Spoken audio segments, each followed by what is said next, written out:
प्रत्ये हनुमन्तं चरितं मुने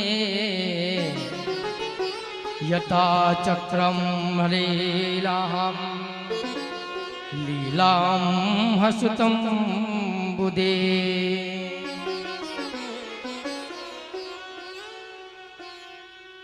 सूत जी कहते हैं कि ऋषियों, महर्षि गौतम की एक पुत्री थी जिनका नाम था महाराज अंजना, और इन्हीं अंजना ने मेरे महादेव की तपस्या की थी। क्यों? पुत्र प्राप्ति के लिए। जब इन्होंने तपस्या की, तपस्या करते करते कई जगह अलग अलग प्रमाण मिलते हैं, लेकिन समय का अभाव है। जब वशिष्ठ जी ने पुत्र कामेष्टि यज्ञ करवाया था, तो उस यज्ञ में से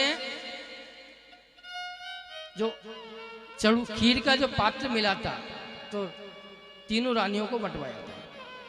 सुमित्रा के हाथ में जो खीर गिरी थी, वो बाहर फेंकवाई थी, उसी को चील भर करके लेके गया था मुख के अंदर।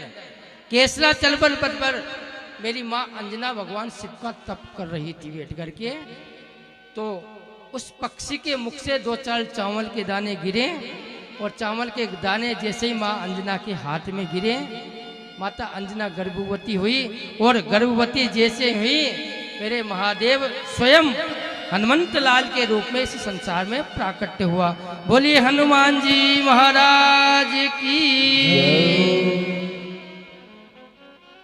बड़ी विस्तार से कथा आती है, लेकिन समय का भी थोड़ा। तो चैत्र सुदी पूर्णिमा को मेरे महादेव का रूप में, चैत्र की पूर्णिमा पे मेरे महादेव के रूप में ही साक्षात 11वें रुद्र के रूप में हनुमंत लाल का अवतार हुआ था। और जैसे ही महादेव का हनुमंत लाल के रूप में अवतार हुआ, उसी समय हनुमंत लाल ने क्या किया कि शंकर सुवन केसरी नंदन, शंकर सुवन केसरी नंदन, शंकर सुवन केसरी नंदन, शंकर सुवन केसरी नंदन, तेज प्रताप महाजगवंदन, तेज प्रताप महाजगवंदन, वाणी गुणी रति चातुर, विद्यावान गुणियत चातुर, काज कभी देखो राम काज करी देखो आतुर,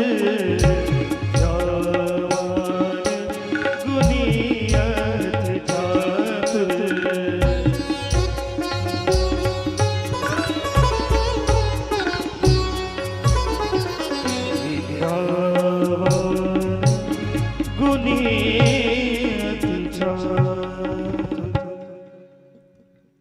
हनुमंत लाल को शंकर सुवन भी कहते हैं, क्योंकि शंकर के महाराज अवतार हैं, और केसरी नंदन तो है ही, तो कहने में उसमें तो संकोच होना ही नहीं चाहिए। पवन देव ने इनका पालन किया, इसलिए इनका नाम पवन पुत्र भी है। साक्षात हनुमंत लाल की झांकी आपके सामने आ रही है। और जब हनुमंत लाल का जन्म हुआ, अवतार हुआ, तो हनुमान जी महाराज ने सबसे पहले क्या किया, बाल समेर भी बख्श लियो, तब तीनों लोक भयो हंधियारो,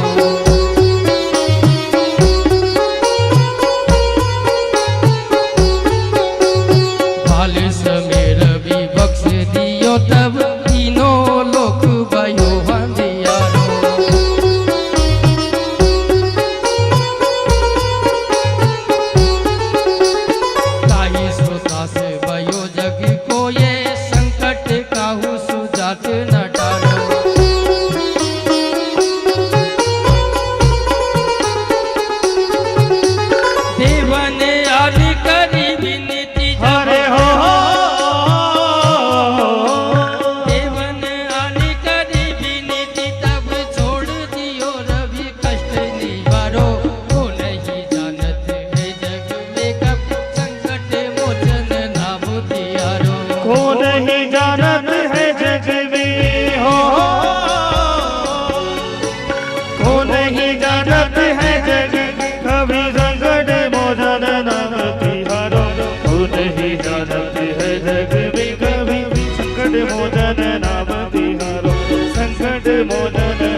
बोले हनुमान जी महाराज की, बोले शंकर भगवान की जय।